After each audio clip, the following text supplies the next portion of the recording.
America అధ్యక్షుడిగా కొన్ని రోజుల్లో డొనాల్డ్ ట్రంప్ బాధ్యతలు చేపట్టనున్నారు. ఇది భారతీయులకు లాభమా నష్టమా అన్నది పక్కన పెడితే ట్రంప్ పాలకవర్గంలో మాత్రం భారత మూలాలున్న వ్యక్తులకు ఎక్కువ ప్రాధాన్యత కల్పిస్తున్నారు ట్రంప్. ఇప్పటికే పలువురు భారత సంతతికి చెందిన నేతలకు కీలక బాధ్యతలు అప్పగించిన ట్రంప్ తాజాగా తన పాలకవర్గంలో మరో భారత అమెరికన్ వ్యాపారవేత్తకు చోటు కల్పించారు.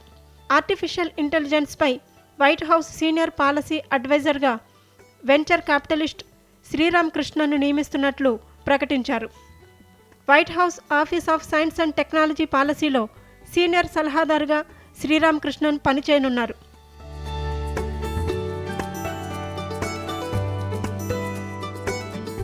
White House AI crypto czar David ఒసాక్స్తో కలిసి ఆయన పనిచేస్తారు.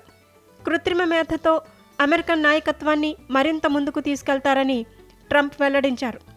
దీనికి శ్రీరామ్ కృష్ణన్ స్పందిస్తూ కాబోయే అధ్యక్షుడికి కృతజ్ఞతలు తెలిపారు. తమిళనాడు రాజధాని చెన్నైలో జన్మించిన శ్రీరామ్ కృష్ణన్ అన్నా యూనివర్సిటీలో ఇంజనీరింగ్ పూర్తి చేశారు. 2007లో మైక్రోసాఫ్ట్లో ప్రోగ్రామ్ మేనేజర్గా తన కెరీర్ను ప్రారంభించారు. ఆ తర్వాత ఫేస్బుక్, యాహూ, ట్విట్టర్, స్నాప్ వంటి సంస్థల్లో పనిచేశారు. 2022లో ఎలాన్ మస్క్ ట్విట్టర్ను కొనుగోలు చేసిన సమయంలో కృష్ణన్ అక్కడే పనిచేశారు.